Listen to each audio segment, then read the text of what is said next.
Hello student, welcome to CRP academy. CRP একাডেমিতে তোমাদের সকলকে স্বাগত এবং প্রত্যেককে গুড মর্নিং।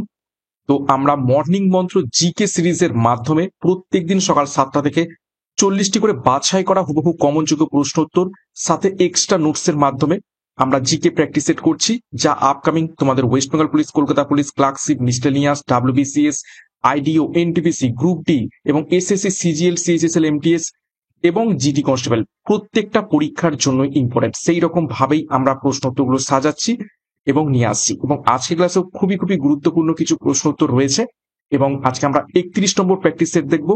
শুরু থেকে শেষ পর্যন্ত দেখবে এবং সিআরপি একাডেমিতে নতুন হয়ে থাকলে চ্যানেলকে সাবস্ক্রাইব করে পাশের বেল আইকনটা প্রেস করে রাখবে, সাথে টেলিগ্রামে যুক্ত হয়ে যাবে। তো দেখো, আজকে ক্লাসের যে 40টা প্রশ্নোত্তর রয়েছে তার মধ্যে প্রথম প্রশ্ন কারেন্ট অ্যাফেয়ার্স এর উপর থেকে 1 নম্বর প্রশ্ন, জাতীয় সিভিল সার্ভিস দিবস কবে পালন করা হয়? প্রত্যেকটা প্রশ্ন চলাকালীন চেষ্টা করবে নিজেরাই সঠিক উত্তরগুলো কমেন্ট বক্সে কমেন্ট করার এবং আমার উত্তরের সাথে মেলাতে থাকবে। তোমাদের উত্তরগুলো মিলছে কি, প্র্যাকটিসটা হবে। জাতীয় সিভিল সার্ভিস দিবস কবে পালন করা হয়ে থাকে? সঠিক উত্তর হয়ে যাবে অপশন সি, 21শে এপ্রিল। 2 নম্বর প্রশ্ন, NWU পচ ইনভিটেশনাল প্রতিযোগিতায় কোন ভারতীয় জ্যাভলিন থ্রোয়ার সোনার পদক জিতেছেন?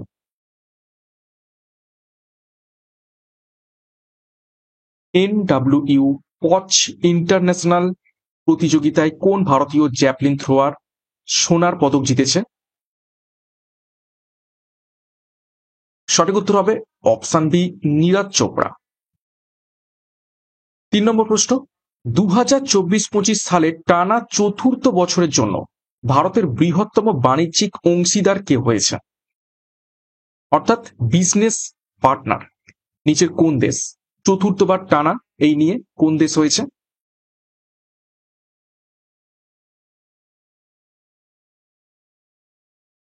সঠিক উত্তর হবে অপশন সি, আমেরিকা। 4 নম্বর প্রশ্ন দেখো, নিচের কোন দুটি ভারতীয় গ্রন্থ সম্প্রতি ইউনেস্কোর মেমোরি অব দ্য ওয়ার্ল্ড রেজিস্টারে যুক্ত হয়েছে? গুরুত্বপূর্ণ প্রশ্ন এটি। নিচের কোন দুটি ভারতীয় গ্রন্থ সম্প্রতি ইউনেস্কোর মেমোরি অব দ্য ওয়ার্ল্ড রেজিস্টারে যুক্ত হয়েছে? সঠিক উত্তর অপশন বি, ভগবদ গীতা এবং নাট্যশাস্ত্র। নেক্সট গুরুত্বপূর্ণ ঘোষণা, কনস্টেবল পরীক্ষার জন্য পুলিশ গোল্ডেন ব্যাচ এবং সাব ইন্সপেক্টর পরীক্ষার জন্য ডবল স্টার খাকি ব্যাচ, সাথে 80টি প্র্যাকটিস সেট, 3,500 প্রশ্নোত্তর সহ প্র্যাকটিস ব্যাচ, যেখানে তোমরা প্রত্যেকটা বিষয়ের ওপর থেকে প্র্যাকটিস সেট পাবে এবং রেলওয়ে পরীক্ষাকে লক্ষ্য করে রেলওয়ে ফুল ব্যাচ কোর্স। তো যার যেটি প্রয়োজন রয়েছে সেই অনুযায়ী যোগাযোগ করো 9647553612 নাম্বারে এবং প্রত্যেকটা ব্যাচ কোর্সই সম্পূর্ণ পরীক্ষার সিলেবাস এবং এক্সাম প্যাটার্ন অনুযায়ী একদম অধ্যায় ভিত্তিক থিওরি, কনসেপ্ট ক্লিয়ার, ডেসক্রিপটিভ প্যাটার্নে করানো হবে। তারপরে প্রশ্নোত্তর, মক টেস্ট এবং প্রিভিয়াস ইয়ার সলিউশন সমস্ত কিছু করানো হবে। তো বিস্তারিত ডেসক্রিপশন বক্সে রয়েছে, এখনই যুক্ত হয়ে যাও। নেক্সট দেখো 5 নম্বর প্রশ্ন, ভারতের প্রথম শাসক কে ছিলেন যারা রাজাদের জন্য স্বর্ণ মুদ্রা জারি করেছিলেন? অর্থাৎ নিচের কোন শাসকরা স্বর্ণ মুদ্রা প্রথম ভারতবর্ষে জারি করেছিলেন? খুবই গুরুত্বপূর্ণ প্রশ্ন।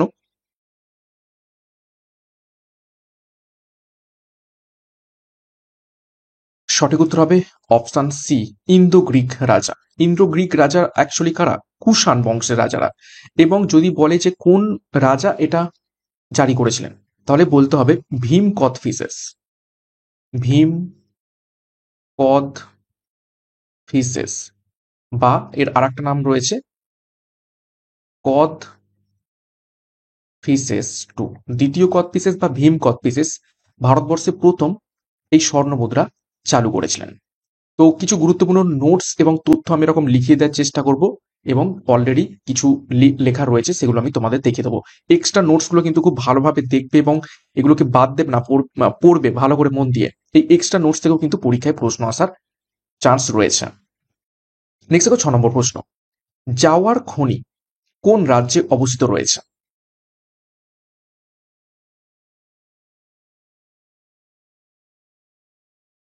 সঠিক উত্তর হবে অপশন এ রাজস্থান। দেখো ডিটেলসে, জাওয়ারখনি রাজস্থানের উদয়পুর জেলায় অবস্থিত। এটি বিশ্বের প্রাচীনতম দস্তা খনিগুলির মধ্যে একটি। দস্তা মিন্স কি? জিঙ্ক। এবং এটিকে জাতীয় ভূতাত্ত্বিক স্মৃতিস্তম্ভ হিসাবে ঘোষণা করা হয়েছে বর্তমানে। নেক্সট দেখো 7 নম্বর প্রশ্ন। চুতক জলবিদ্যুৎ কেন্দ্রটি কোন রাজ্য বা ইউনিয়ন টেরিটরিতে অবস্থিত রয়েছে? বিভিন্ন জলবিদ্যুৎ কেন্দ্র কোন কোন রাজ্যে কোন কোন নদীর উপর, এই ধরনের প্রশ্ন পরীক্ষা আসে এবং আমি চেষ্টা করছি প্রত্যেকটা টপিক এই সেটগুলোতে দেওয়ার এবং প্রত্যেকদিন ফলো করতে থাকো। আশা করছি প্রত্যেকটা টপিক আমি কভার করে দিতে পারবো যেখান থেকে পরীক্ষায় প্রশ্ন আসার চান্স রয়েছে। তো এখানে সঠিক উত্তর হবে অপশনটি জম্মু এবং কাশ্মীর। জম্মু এবং কাশ্মীরে চুতক জলপ্রপাতটি জলবিদ্যুৎ কেন্দ্রটি অবস্থিত রয়েছে। দেখো কিছু গুরুত্বপূর্ণ ভারতবর্ষের জলবিদ্যুৎ কেন্দ্র কোন কোন নদীর উপর এবং কোন কোন রাজ্যে অবস্থিত একটু দেখে নিই। উকাই জলবিদ্যুৎ কেন্দ্র তাপ্তি নদীর উপর গুজরাটে অবস্থিত। রিহান্দ জলবিদ্যুৎ কেন্দ্র রিহান্দ নদীর উপর উত্তরপ্রদেশে অবস্থিত। তেহেরি জলবিদ্যুৎ কেন্দ্র ভাগীরথী নদীর উপর উত্তরাখণ্ডে অবস্থিত। রংট জলবিদ্যুৎ কেন্দ্র সিপ্তি নদীর উপর হিমাচল প্রদেশে অবস্থিত। শরাবতী জলবিদ্যুৎ কেন্দ্র শরাবতী নদীর উপর কর্ণাটকে অবস্থিত। হীরাকুদ জলবিদ্যুৎ কেন্দ্র মহানদীর উপর উড়িষ্যাতে অবস্থিত। ইদ্দুকি জলবিদ্যুৎ কেন্দ্র পেরিয়ার নদীর উপর কেরলে অবস্থিত। শিব সমুদ্রম জলবিদ্যুৎ কেন্দ্র কাবেরী নদীর উপর কর্ণাটকে অবস্থিত। এবং কপিলী জলবিদ্যুৎ কেন্দ্র উমং নদীর উপর অসমে অবস্থিত রয়েছে। খুবই গুরুত্বপূর্ণ তথ্য। নেক্সট দেখো 8 নম্বর প্রশ্ন। নিচের কোনটি সাতপুরা রেঞ্জের সর্বোচ্চ শৃঙ্গ?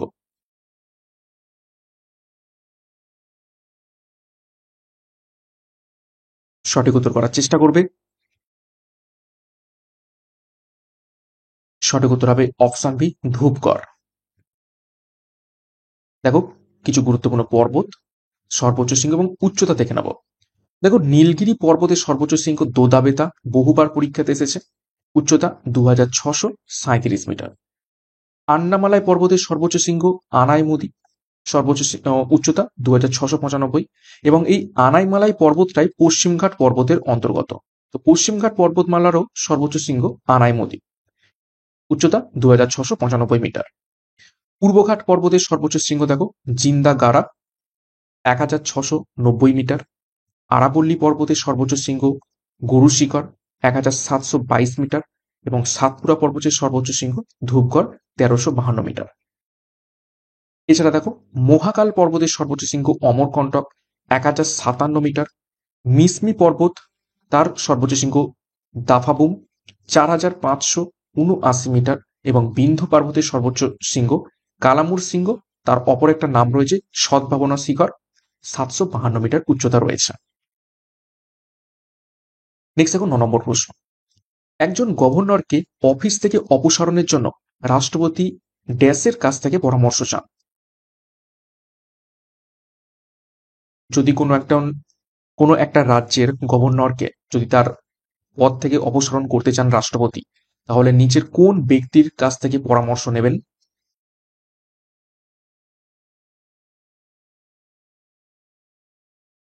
সঠিক উত্তর এখান থেকে হয়ে যাবে অপশন ডি উপরের কেউ নয়। কেন কেউ নয়? রাষ্ট্রপতি গভর্নরকে নিজে কি করেন? অ্যাপয়েন্টমেন্ট দেন বা নিজে নিয়োগ করে থাকেন। লিখে দিই, রাষ্ট্রপতি নিজে গভর্নরকে নিয়োগ করেন। তো রাষ্ট্রপতি নিজে নিয়োগ করেন মানে নিজের ইচ্ছার উপর ডিপেন্ড করে থাকে গভর্নর থাকবে কি থাকবে না। সেই ক্ষেত্রে কারোর কাছ থেকে পরামর্শ নেওয়ার কোনো রকম প্রয়োজন নেই। এবং এটা কত নম্বর আর্টিকেল অনুসারে হয়ে থাকে?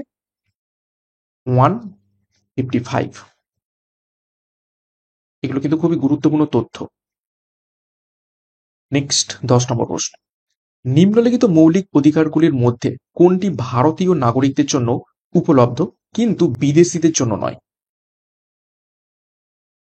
দেখো 4টি অপশন রয়েছে। এই 4টে অপশনের মধ্যে কি কোনটা শুধুমাত্র ভারতীয় নাগরিকরাই পাবে, বিদেশিরা পাবে না?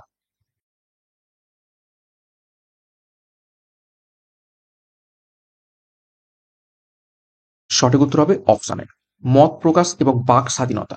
এইগুলো এইটা অনলি ভারতীয়রা পাবে, বিদেশিরা নয়। বাকি যে তিনটে অপশন রয়েছে, আইনের সামনে সমতা, জীবন এবং স্বাধীনতার সুরক্ষা, ঠিক আছে, এই দুটো কি ইন্ডিয়ান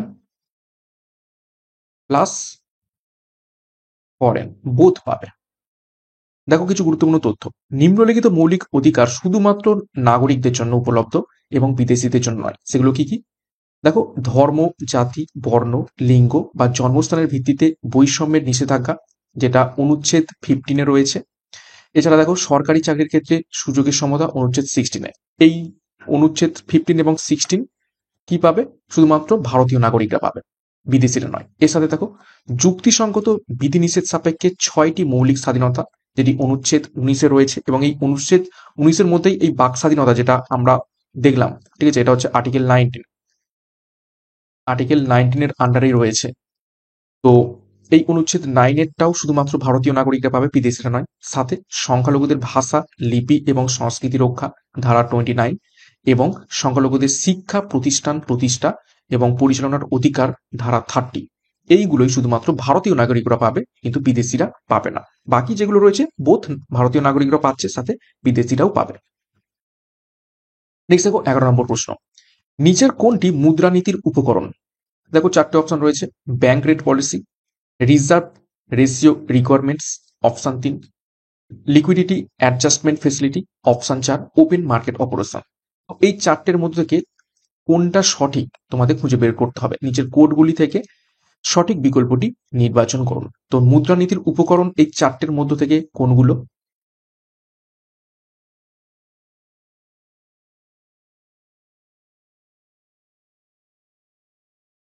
সঠিক উত্তর হবে অপশনটি 1, 2, 3, 4, অর্থাৎ সবগুলোই মুদ্রানীতির উপকরণ। নেক্সট দেখো 12 নম্বর প্রশ্ন। নিচের কোনটি চাপ পরিমাপের একক নয়? 4টে একক রয়েছে দেখো, বার, টর, পাস্কেল এবং সেক। তো কোনটা চাপের পরিমাপের একক নয়? এই প্রশ্নটা ইজি, তোমরা আশা করছি পারবে। এবং প্রশ্নপত্রের মান তোমরা বলেছিলে মডারেট টু হাই রাখতে, তো আমি সেই রকমই প্রশ্নপত্র নিয়ে আসার চেষ্টা করছি। ইজি প্রশ্ন তো অনেক প্র্যাকটিস করেছি, তোমরা সেটা নিজেরাও পারবে। তো একটু আমরা মডারেট টু হাই করবো, কেননা কোশ্চেন প্যাটার্ন ধীরে ধীরে চেঞ্জ হচ্ছে, তো সেই অনুযায়ী আমাদেরও একটু এগিয়ে থাকতে হবে। তো এখানে সঠিক উত্তর হবে অপশন ডি, সেক। সেক চাপের একক নয়। সেক হচ্ছে কি, কিসের একক? সময়ের একক। দেখো ডিটেলসে, 1 বার সমান 10⁵ পাস্কাল, 1 বার সমান 760 টর, 1 বার সমান 1 বায়ুমণ্ডলীয় চাপ বা 1 ATM। সেক হলো সময়ের ক্ষুদ্রতম ব্যবহারিক একক, এবং 1 সেক সমান 10⁻⁸ সেকেন্ড। খুবই গুরুত্বপূর্ণ তথ্য, পরীক্ষায় ঘুরিয়ে প্রশ্ন আসতে পারে যে সময়ের ক্ষুদ্রতম ব্যবহারিক একক সেটি কি? সেটা হয়ে যাবে সেক, ইংলিশে SHAKE। 13 নম্বর প্রশ্ন। 1 নটিক্যাল মাইল নিচের কোনটি সমান? ভিভিআই করবে।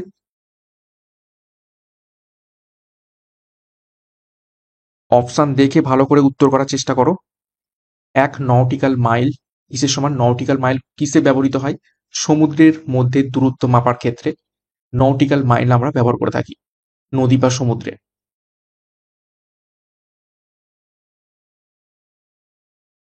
এখানে সঠিক উত্তর হবে অপশন সি, 1.852 ইন্টু 1000 মিটার। এটার মানে কি? এটাকে ঘুরিয়ে লিখতে পারি, দেখো 1000 যদি গুণ করে দিই তাহলে এটা লিখতে পারি কি 1852 মিটার, বা ঘুরিয়ে আমরা লিখতে পারি 1.852 কিলোমিটার। এই তিনটেই সেম, তিনটে একই, ঠিক আছে। তাহলে 1 নটিক্যাল মাইল সমান 1.852 ইন্টু 1000 মিটার লিখতে পারি, বা 1852 শুধু মিটার লিখতে পারি, বা 1.852 কিলোমিটারও লিখতে পারি। দেখো ডিটেলসে, নটিক্যাল মাইল হলো দৈর্ঘ্যের একক। 1 নটিক্যাল মাইল সমান 1852 মিটার বা 1.852 কিলোমিটার। দেখো দৈর্ঘ্যের অন্যান্য গুরুত্বপূর্ণ এককগুলো দেখে নাও।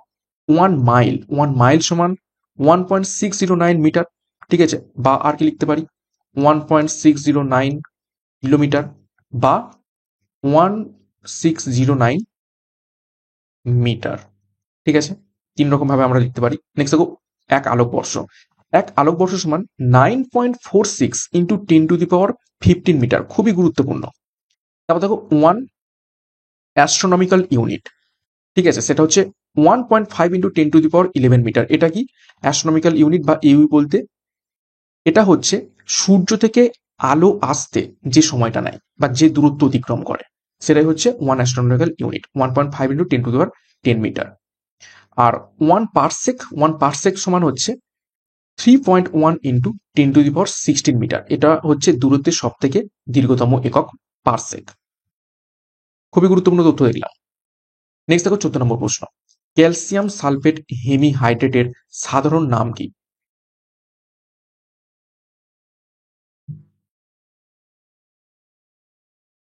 সঠিক উত্তর হবে option C, plaster of Paris. Plaster of প্যারিসের রাসায়নিক নাম ক্যালসিয়াম সালফেট হেমিহাইড্রেট। এর সংকেত কি? দেখো, C a calcium, SO 4, sulphate, hemi, হেমিকে আমরা লিখি হাফ, হাফ H2O, হাইড্রেট রয়েছে তো H2O।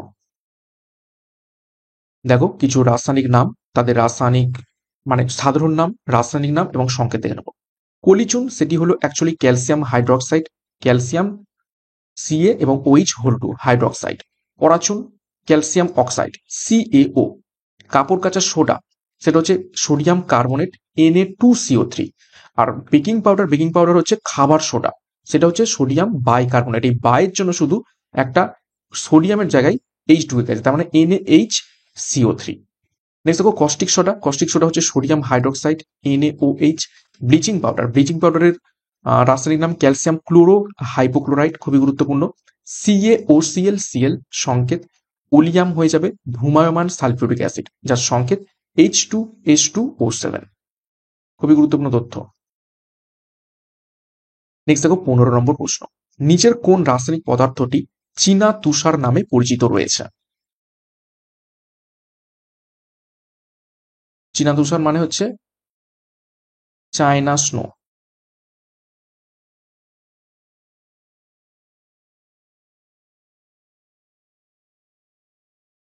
সঠিক উত্তর হবে, দেখে নাও, option B, potassium nitrate. Potassium নাইট্রেটের সংকেত কি?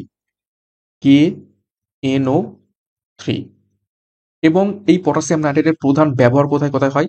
স্থির, রকেট প্রোপালেন্ট এবং আতশবাজি। নেক্সট দেখো 16 নম্বর প্রশ্ন, স্বাভাবিক রক্ত সঞ্চালনের জন্য নিচের কোন ভিটামিনের প্রয়োজন হয়ে থাকে? আচ্ছা, এখানে অপশন হলো একটু বাংলাতে হয়ে গেছে ABCD, সে যাই হোক, অপশন নিয়ে প্রয়োজন নেই, আমাদের উত্তর নিয়ে প্রয়োজন।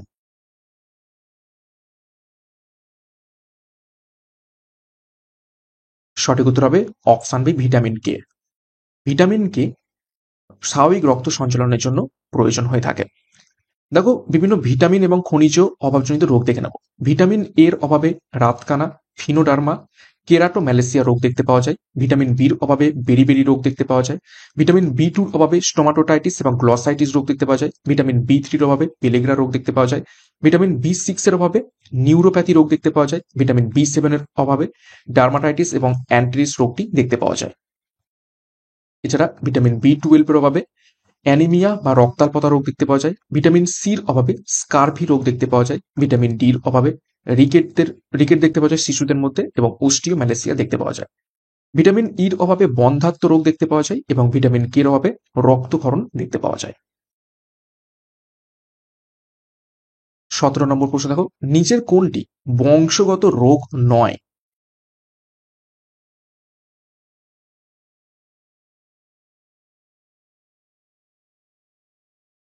সঠিক উত্তর হবে, দেখো, অপশন ডি, লিউকিমিয়া। লিউকিমিয়া বংশগত রোগ নয়, বাদ বাকি এই তিনটি সবগুলোই কি বংশগত। লিউকিমিয়া কি? লিউকিমিয়া হচ্ছে ব্লাড ক্যান্সার। ব্লাড ক্যান্সার কিসের জন্য হয়? মানুষের শরীরে যদি শ্বেত রক্ত কণিকা অনেক বেড়ে যায়, ঠিক আছে, তখন এই লিউকেমিয়া রোগটি হয়ে থাকে। অর্থাৎ স্বাভাবিকের থেকে যদি শ্বেত রক্তকণিকা অনেক পরিমাণে বেড়ে যায়, তখন লিউকেমিয়া বা ব্লাড ক্যান্সার দেখতে পাওয়া যায়। নেক্সট দেখো 18 নম্বর প্রশ্ন, 1398 সালে তৈমুর ভারত আক্রমণ করলে দিল্লি সালতানাতের সুলতান কে ছিলেন? মুঘল সাম্রাজ্যের ইতিহাস থেকে গুরুত্বপূর্ণ প্রশ্ন। মুঘল সাম্রাজ্যের ইতিহাস খুবই ইম্পর্টেন্ট। পরীক্ষায় তো মাস্ট প্রশ্ন থাকে মুঘল সাম্রাজ্য থেকে। সঠিক উত্তর হবে অপশানে মোহাম্মদ শাহ তুগলকের আমলে 1398 সালে তৈমুরলং ভারতবর্ষ আক্রমণ করেছিলেন। 19 নম্বর প্রশ্ন, নিচের কাকে দাক্ষিণাত্য অঞ্চলে গেরিলা যুদ্ধের পথপ্রদর্শক বলা হয়?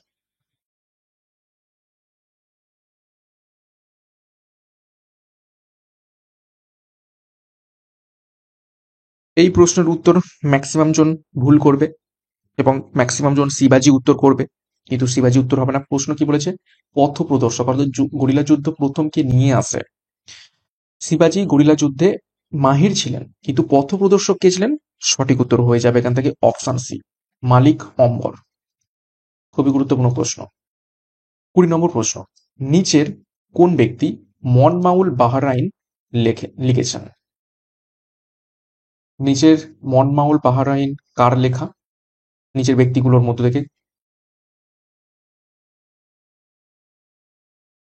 সঠিক উত্তর হবে অপশন সি, দারা সিকিউর লেখা। 21 নম্বর প্রশ্ন দেখো, ভাবর এবং খদর সমভূমি পাঞ্জাবের নিচের কোন জোড়া নামে পরিচিত? অর্থাৎ নর্মালি আমরা ভাবর এবং খদর নামে জেনে থাকি, তো এই দুটো নাম পাঞ্জাবে কোন স্পেশাল নামে পরিচিত?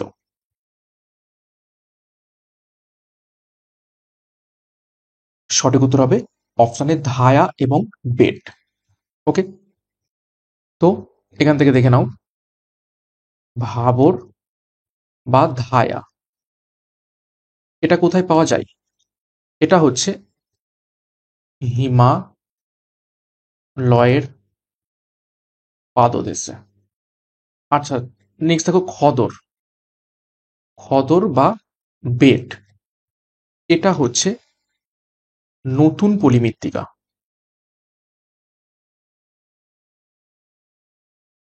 আর একটা রয়েছে সেটা হচ্ছে ভাঙর,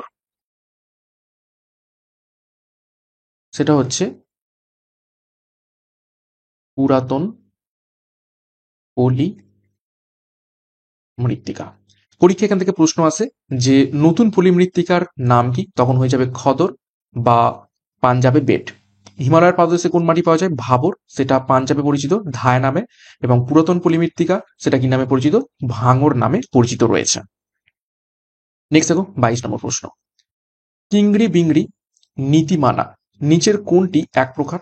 অর্থাৎ কিংড়ি বিংড়ি এবং নীতিমানা নিচের কোন ধরনের নাম?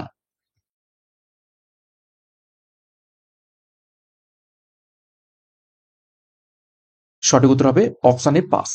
কিংড়ি বিংড়ি এবং নীতিমানা এগুলো হচ্ছে গুরুত্বপূর্ণ পাস, পর্বতের যে গিরিপথ হয় বা পাস হয় সেই পাস। 23 নম্বর প্রশ্ন দেখো, কলকাতায় সুপ্রিম কোর্ট প্রতিষ্ঠার বিধান কোন আইনে করা হয়েছিল? ভিভিআই করো।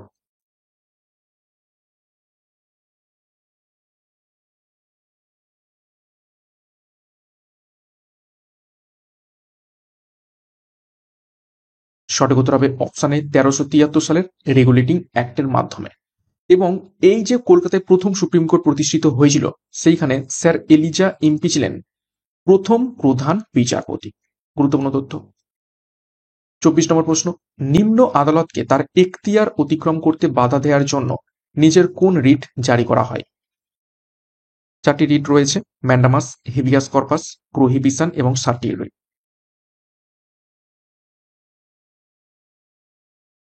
সঠিক উত্তর হবে option C, prohibition. Total writ কটি? 5টি। ওকে,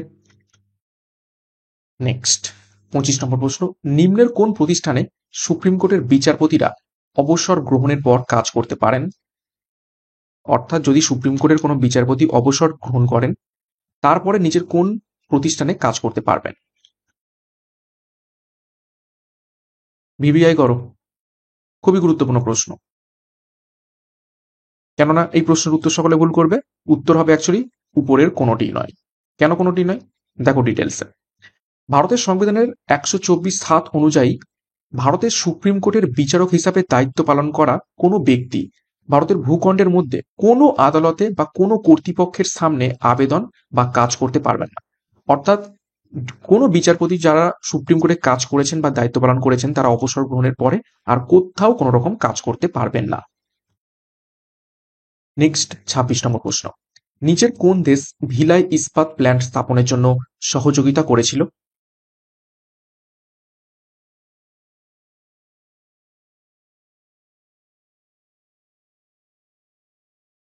সঠিক উত্তর হবে অপশন সি, রাশিয়া।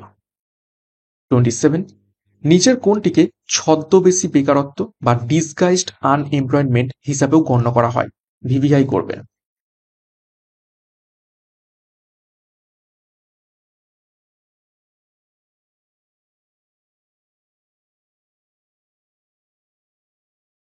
সঠিক উত্তর হয়ে যাবে অপশন এ, আন্ডার এমপ্লয়মেন্ট।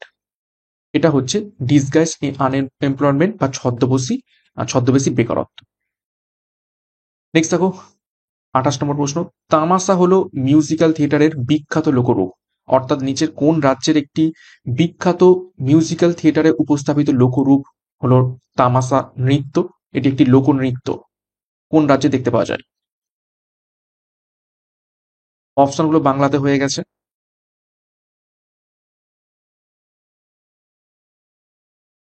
সঠিক উত্তর হবে ঘ বা ডি, যা খুশি বলতে পারো, কিন্তু উত্তর হবে মহারাষ্ট্র। ২৯ নম্বর প্রশ্ন, কথাকলি নৃত্যশৈলীর অন্তর্গত নিচের কোনটি, অর্থাৎ কোন রাজ্যে কথাকলি নৃত্য আমরা দেখতে পেয়ে থাকি?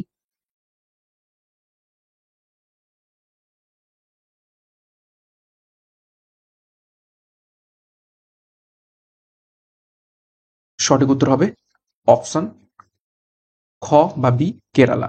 কেরালাতে আর কি দেখতে পেয়ে থাকি? মোহিনী,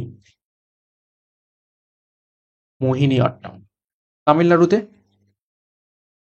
ভারত নাট্যম। অন্ধ্রপ্রদেশে কুচি পুরী।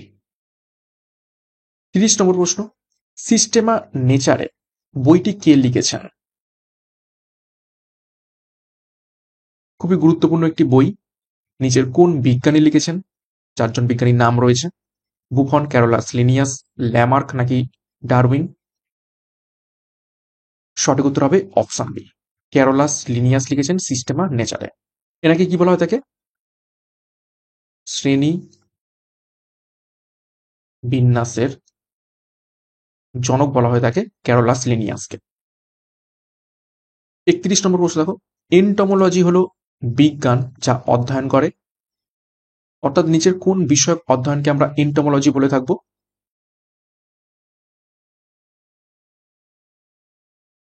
সঠিক উত্তর হবে অপশন গ বা সি, পোকামাকড় বিষয়ক অধ্যয়ন। দেখো বিজ্ঞানের বিভিন্ন শাখার আলোচ্য বিষয় সংক্রান্ত সেগুলো তথ্য দেখে নিই। হেমাটোলজি হলো রক্ত সংক্রান্ত অধ্যয়ন, মাইকোলজি হলো ছত্রাক সম্পর্কিত অধ্যয়ন, ভাইরোলজি হলো ভাইরাস সম্পর্ক অধ্যয়ন, অঙ্কোলজি হলো ক্যান্সার সংক্রান্ত অধ্যয়ন, পোমোলজি হলো ফল সংক্রান্ত অধ্যয়ন, অর্নিথোলজি হলো পাখি সম্পর্কিত অধ্যয়ন এবং পেডোলজি হলো মৃত্তিকা সম্পর্কিত অধ্যয়ন। খুবই গুরুত্বপূর্ণ তথ্য। নেক্সট ৩২ নম্বর প্রশ্ন, আদর্শ গ্যাসের অণুর জন্য আরএমএস বেগ এবং মোস্ট প্রবাবল বেগের অনুপাত হলো নিচের কোনটি? ভিভিআই করো। এই ধরনের সায়েন্স থেকে প্রশ্ন এবার আসবে।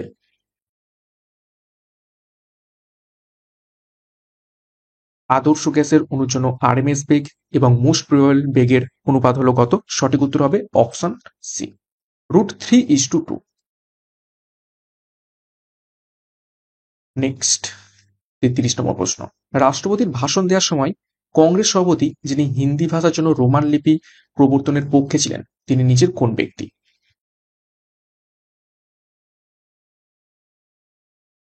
খুবই ইম্পর্টেন্ট আনকমন প্রশ্ন নিয়ে আসছি, হাই লেভেল প্রশ্ন। পরীক্ষার প্যাটার্ন চেঞ্জ হচ্ছে, সিলেবাস চেঞ্জ হচ্ছে। বিগত পরীক্ষাগুলো দেখলেই বুঝতে পারবে কিভাবে প্রশ্ন মানে হার্ড হয়ে গেছে। তো সেই অনুযায়ী আমাদের প্রস্তুত নিতে হবে। তো এখানে সঠিক উত্তর হয়ে যাবে অপশন সি বা গ, সুভাষচন্দ্র বসু। তিনি কংগ্রেসের রাষ্ট্রপতি থাকাকালীন হিন্দি ভাষার জন্য রোমান লিপি প্রবর্তনের পক্ষে ছিলেন। ৩৪ নম্বর প্রশ্ন, প্রথম সর্বভারতীয় কৃষাণ সভা কোথায় গঠিত হয়? নিচের কোন জায়গাতে?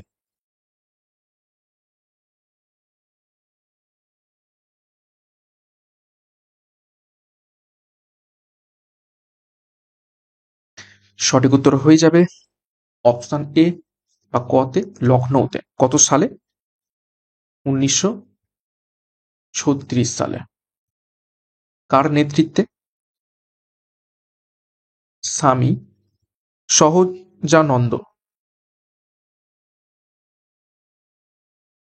সহজানন্দ সরস্বতী, সরি, সরস্বতীর নেতৃত্বে।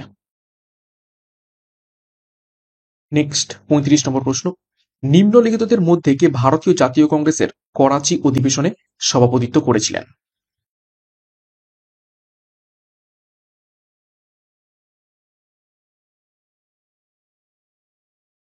সঠিক উত্তর হবে অপশন ঘ বা ডি, বল্লভভাই প্যাটেল। সুভাষচন্দ্র বসু 1938 সাল, এটা হচ্ছে হরিপুরা, এবং 1939 সাল ত্রিপুরী।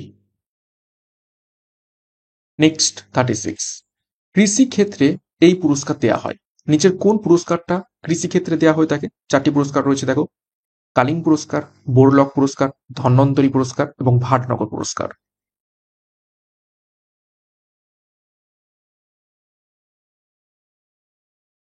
সঠিক উত্তর হবে, দেখে নাও, অপশন বি বা খ, ঘ, বোরলক পুরস্কার। ধন্বন্তরী পুরস্কার চিকিৎসা ক্ষেত্র, ভাটনগর পুরস্কার বিজ্ঞানে, মূলত রসায়নে। দেখো কিছু গুরুত্বপূর্ণ পুরস্কারের নাম, ক্ষেত্র এবং সূচনাকাল দেখব। কবির সম্মান সাম্প্রদায়িক সম্প্রীতির জন্য দেওয়া হয়, 1986 সাল থেকে শুরু করা হয়। ধ্যানচাঁদ পুরস্কার প্রাক্তন খেলোয়াড়দের দেওয়া হয়ে থাকে, 2002 সাল থেকে শুরু হয়। ইউনেস্কো শান্তি পুরস্কার আন্তর্জাতিক শান্তির জন্য দেওয়া হয়ে থাকে, 1981 সাল থেকে দেওয়া শুরু হয়। মহাত্মা গান্ধী শান্তি পুরস্কার শান্তি এবং সমন্বয়ের জন্য দেওয়া হয়ে থাকে 1995 সালে। তানসেন পুরস্কার সঙ্গীতের উপর থেকে দেওয়া হয়, 2000 সাল থেকে শুরু হয়। অশোক চক্র পুরস্কার সেনাবাহিনীতে বীরত্ব এবং সাহসিকতার জন্য দেওয়া হয়ে থাকে 1952 সাল থেকে। 37 নম্বর প্রশ্ন, নিচের কোন একটি প্রতিষ্ঠান এবং এর সদর দপ্তর ভুলভাবে মিলেছে? অর্থাৎ চারটে অপশন রয়েছে দেখো, ইন্টারন্যাশনাল সিভিল অ্যাভিয়েশন অর্গানাইজেশন লন্ডনে অবস্থিত। অপশন বি খাদ্য এবং কৃষি, তার সদর দপ্তর রোমে অবস্থিত। অপশন গ ইন্টারপোল লিওতে অবস্থিত, এবং option D universal postal union বার্নে অবস্থিত। তো কোনটা ভুলভাবে দেওয়া রয়েছে? সঠিক উত্তর হবে অপশন ক বা এ, ইন্টারন্যাশনাল সিভিল অ্যাভিয়েশন অর্গানাইজেশন লন্ডনে অবস্থিত নয়। তো এটার কোথায় অবস্থিত রয়েছে? এটা অবস্থিত রয়েছে মন্ট্রিল। ঠিক আছে, মন্ট্রিল এখানে অবস্থিত রয়েছে। দেখো কিছু গুরুত্বপূর্ণ সংস্থা, তাদের সদর দপ্তর দেখে নেব। জাতিসংঘ বা ইউএন এর সদর দপ্তর নিউ ইয়র্কে অবস্থিত। সার্কের সদর দপ্তর কাঠমান্ডুতে অবস্থিত। ডাব্লিউডাব্লিউএফ এর সদর দপ্তর সুইজারল্যান্ডে অবস্থিত। ন্যাটোর সদর দপ্তর ব্রাসেলসে অবস্থিত। ওপেক এর সদর দপ্তর ভিয়েনাতে অবস্থিত। ডাব্লিউএইচ এর সদর দপ্তর জেনেভাতে অবস্থিত রয়েছে। এছাড়া ইন্টারন্যাশনাল লেবার অর্গানাইজেশন তার সদর দপ্তর জেনেভাতে। ইউনেস্কো সদর দপ্তর প্যারিসে। ইউনিসেফের সদর দপ্তর নিউ ইয়র্কে অবস্থিত রয়েছে। 38, কার সমাধিস্থলের নাম শক্তিস্থল?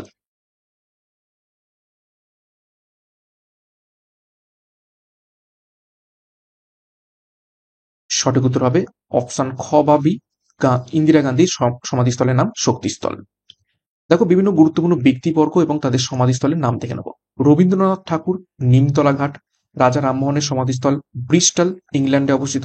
মহাত্মা গান্ধীর সমাধিস্থল রাজঘাট। এপিজে আব্দুল কালামের সমাধিস্থল রামেশ্বরম। ডক্টর রাজেন্দ্র প্রসাদের সমাধিস্থল মহাপ্রয়াণ ঘাট। বি আর আম্বেদকরের সমাধিস্থল চৈতভূমি। এছাড়া জওহরলাল নেহরুর সমাধিস্থল শান্তিবন। ইন্দিরা গান্ধীর সমাধিস্থল শক্তিস্থল। অটল বিহারী বাজপেয়ীর সমাধিস্থল স্মৃতিস্থল। রাজীব গান্ধীর সমাধিস্থল বীরভূমি। লাল বাহাদুর শাস্ত্রীর সমাধিস্থল বিজয়ঘাট। মোরারজি দেশাইয়ের সমাধিস্থল অভয়ঘাট। খুবই গুরুত্বপূর্ণ তথ্য, এবং 40টা করে প্রশ্নর সাথে এত এত এক্সট্রা নোটস আশা করছি আর কোথাও পাবে না, সিআরপি একাডেমিতেই পাবে। তো ফলো করতে থাকো প্রত্যেকদিন এই ক্লাসগুলো।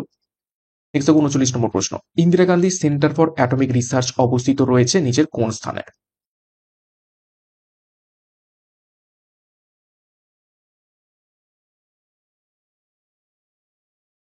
সঠিক উত্তর হবে অপশন খ, কালপক্কম, তামিলনাড়ু। ওকে, তো এটা প্রতিষ্ঠিত হয় কবে? 1971 সালে। আসল নাম ছিল আগে কালপক্কম, পরবর্তীকালে নাম পরিবর্তন হয় Indira Gandhi centre for atomic research centre, সেটা কত সালে? 1985 সালে। দেখো, ভারতবর্ষের কিছু গুরুত্বপূর্ণ পারমাণবিক বিদ্যুৎ কেন্দ্র এবং তাদের অবস্থান। তারাপুর পারমাণবিক বিদ্যুৎ কেন্দ্র মহারাষ্ট্রে অবস্থিত, রায়তভাটা পারমাণবিক বিদ্যুৎ কেন্দ্র রাজস্থানে অবস্থিত, কুদানকুলাম পারমাণবিক বিদ্যুৎ কেন্দ্র তামিলনাড়ুতে অবস্থিত, কৈগা পারমাণবিক বিদ্যুৎ কেন্দ্র কর্ণাটকে অবস্থিত, কাকরাপাড়া পারমাণবিক বিদ্যুৎ কেন্দ্র গুজরাট অবস্থিত, কালপক্কম পারমাণবিক বিদ্যুৎ কেন্দ্র তামিলনাড়ুতে অবস্থিত রয়েছে। এছাড়া নারোরা পারমাণবিক বিদ্যুৎ কেন্দ্র উত্তরপ্রদেশে, জৈতাপুর পারমাণবিক বিদ্যুৎ কেন্দ্র মহারাষ্ট্রে, কোবভাদা পারমাণবিক বিদ্যুৎ কেন্দ্র অন্ধ্রপ্রদেশে অবস্থিত রয়েছে। নেক্সট দেখো 40 নম্বর প্রশ্ন এবং আজকের ক্লাসের শেষ প্রশ্ন। লেটার্স ফ্রম বার্মা নামের প্রবন্ধ সমৃদ্ধ বইটি লিখেছেন নিচের কোন ব্যক্তি? খুবই গুরুত্বপূর্ণ প্রশ্ন।